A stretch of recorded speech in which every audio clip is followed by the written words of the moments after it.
Alright everybody, welcome back to Fontaine, and today we're going to be fighting the Emperor of Fire and Iron, or as I like to call him, Mr. Spicy Crab. And sorry for not releasing this guide much earlier. A lot of factors came into play when it came to this particular boss fight. Just like Capilius and Capilia, there always seems to be something that causes trouble for both me and Sunway. More me, because I am a worse player. But there is a particular move in this particular boss fight that happens to be inconsistent. And what I mean by that is that it's the fireball move that spits out all the fire things in either 1, 2, or 3 times, and there is no 100% consistent way of avoiding damage. So there's 2 methods of avoiding damage, at least trying to, which is dropping a rock in front and hiding in front of it, or rather behind it. And another one is to bait out its attacks, kind of like Pyro Regisvine, where you walk in one direction and sprint, walk in one direction and sprint, because what happens is that he throws the fireball usually in your general direction in the way that you're heading. So you can bait it and run the other way to avoid the damage. But sometimes the grouping will end up with the fireball just like hitting you in the opposite direction. So I would do this about 4 times in a row. I take no damage because my rigorous testing involves trying to do the boss fight consistently in one way and avoiding damage whenever possible. And usually, considering that I have about 30 gigabytes worth of footage of me fighting this thing, there's always a time where I sustain a little bit of damage, even though that in the previous runs I'm doing the exact same thing and it worked just fine. So I asked Sunway about it, and he did fact check it, and he was saying that he also experienced this sort of 90% consistency with both the rock and the dodging method, but not 100%. So keep in mind that this is why we're bringing Noelle, just in case if you're woefully underbuilt for this and you need some protection. But anyway, you also might be wondering, why am I using a Geo Traveler rather than the Hydro Traveler? And the reason why is Hydro Traveler is scuffed when it comes to this fight. Considering that the bullets tend to home downwards rather than travel in a straight trajectory, it's strange. It doesn't really want to extinguish the fire that's on the fire crabby back. So we're bringing Barbara today, and her attack of is actually extremely consistent and almost always guarantees you to lower the level of the bar on top of the crab without triggering any ICD or having to, well, spend any money, considering she's permanently free to play. But if you happen to have Tartaglia or sorry, not Yelan, Mona or Kokomi, you will have a better time with them. But if you don't have any other units and you happen to have a Barbara that is like, if you're good with dodging, you'll almost always have a good time with her because she does not have any complicated sort of strategies. Just basically manage your stamina well. So that's pretty much all I have in terms of the preliminary preamble, but let's go on to the team setup and their builds now. So I have Lynette here because she's actually a flex unit. What I mean by that is that you can use anyone in place of her. I just wanted to use her because 1, she's free to play, and 2, I've been waiting for her since October 2020, and she may or may not have had a part in why I call my Traveler this, because I really like the name Lynn, and Lynn is the adventurer outside Mondstadt, so I couldn't do it. So I have designated them as Lynette with 1 N and Lynette with 2 N's. So, I digress. So Lynette is just my flex unit, and you can replace her with anyone you want. Pretty much anyone in this party you can replace, just make sure you have someone that's Hydro. So, my Traveler, the Lynette with 2 N's, is built with Festering Desire, and if you don't have the sword because it was a free-to-play sword in 1.2, you can use a lot of other swords now. You have Ishin, you have Amanoma, you can even use Harbinger of Dawn or Fillet Blade, maybe even if you have a 5-star, you can use Jade Cutter. It doesn't matter. You play your Traveler like you enjoy your food. And Noblesse Oblige is my usual artifact set with my Traveler, mainly because it's just easy to use and I like it. Noelle is going to be using her standard setup of the White Blind, which is her best free-to-play Claymore, and Gladiator's Finale. I just have her built like this because I want her to be all-purpose, and I don't want to use Husk on her because it's on Itto instead. And for Barbara, she doesn't have to be well built because she's just extinguishing the fire bar, and I gave her Thrilling Tales, and she has Jean's artifacts, but they don't scale with her healing or anything, and she doesn't really do damage anyway because her talents are so low, so it doesn't really matter. And of course, Lynette with one N is built differently, but the fact of the matter is that she's not actually doing a lot of damage despite what the stats look like. So she's just going to be here for flex because I want to bring her because she's cute, and I mean, who could resist?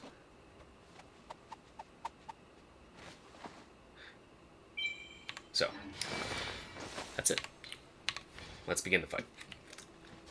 Okay, so when you first even get to the fight, you gotta be careful of going into this worst sauna of all time, because you lose health if you walk into it, and you don't get any Primogems if you die in it, so I would suggest not getting knocked out in the worst sauna of all time, because this water is very spicy. So when you first begin the fight, you might want to think, oh, I can just approach it, but I would suggest not doing that because it lunges at you. So splash it and run away. And now, splash it twice, and it'll always jump at you like this.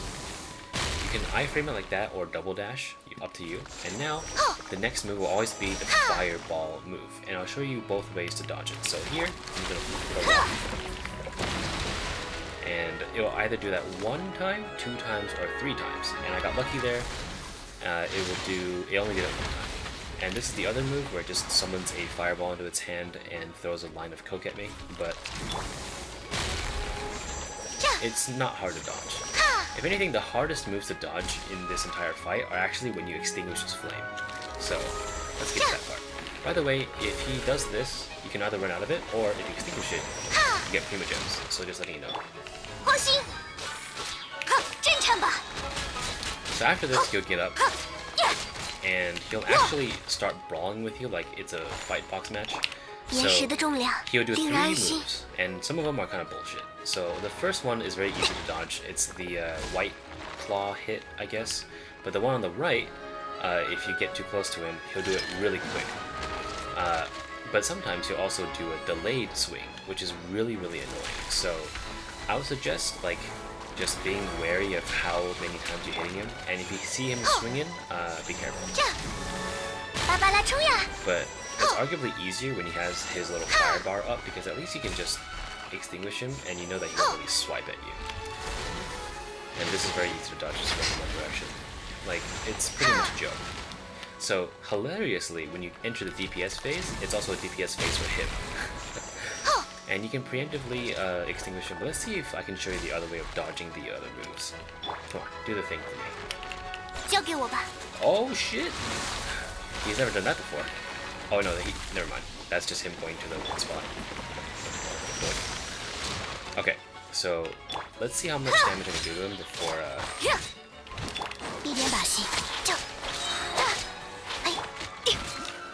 Alright, so let's see. So that one is the fast move, and it actually hits you before it even comes out of the sand, so it's kind of annoying. It's some damage that you might not predict that you might sustain, so just be wary again when you fist fight this guy, because he'll almost always win in terms of hitting you, but you'll probably outdamage him just fine.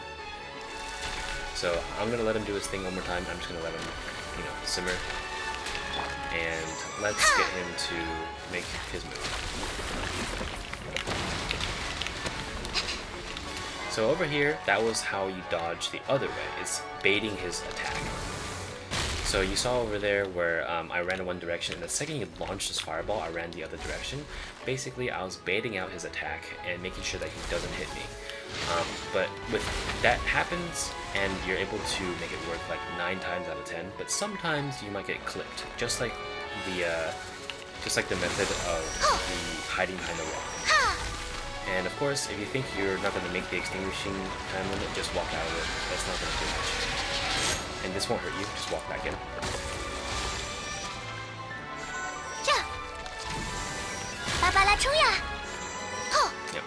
And that's literally the entire fight. I'm pretty much done at this rate. But let's see if I can do... Oh, here we go. Let's see if he can hit me with it. Okay, nope. Looks like I'm lucky this fight. but sometime down the line, I'm probably going to be unlucky, and one of those fireballs will hit right on the rock, and it will spawn this fire underneath my feet, but otherwise, it's not a huge deal. And yeah, that's literally the entire fight. I think there's nothing else to teach you, so I'm just going to let him do his thing. And by the way, you can also damage him at this point too. But he'll probably launch more attacks than usual, so just be aware of what you're doing. And then, yoink.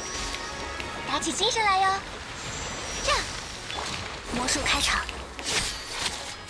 哎，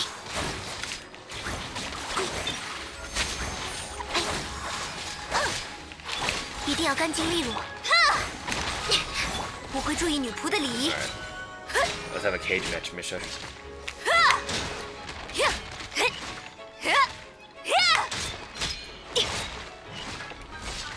And slam. And there you have it. That's the boss fight. I'll demonstrate how easy it is with Kokomi and Tartaglia, so bear with me for a moment, but otherwise, that's literally all the movesets in the boss fight.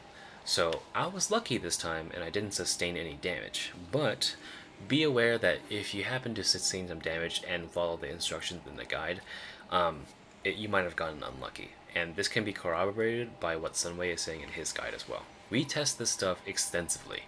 There's not a bad reason as to why I have 30 gigabytes of footage on my hard drive at the moment just with me fighting this crab, because we test this stuff extensively. So this is putting on a shield and just unga-bunga-ing the boss is not a guide, it's a method. And I'd rather show you the mechanics of the boss and show you how to beat it with skill, so you don't always rely on the shield to unga-bunga all the time. So I know some people might disagree with that, because I know some people did back when I first started making guides with Sunway, but for the majority of people that understand the concept, I appreciate you and I thank you. Alright, let me just fast forward to the fight with Kokomi, Mona, and Tartaglia, and we'll be on our way.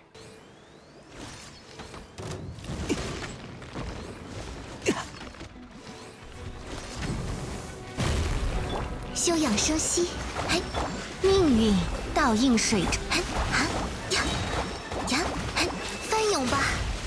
给我砸啊！嘿，嘿，嘿，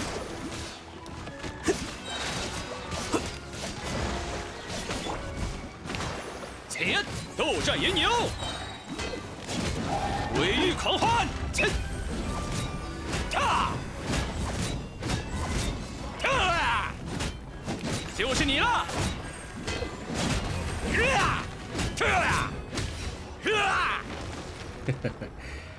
！Listen, man, you do not want to be in the same room when you want a cage match with Itto, man. That's a bad mistake. Anyway, yep, that's it. Thanks for viewing, and I hope to see you for when I make the guide for the weekly boss. 斗战银牛。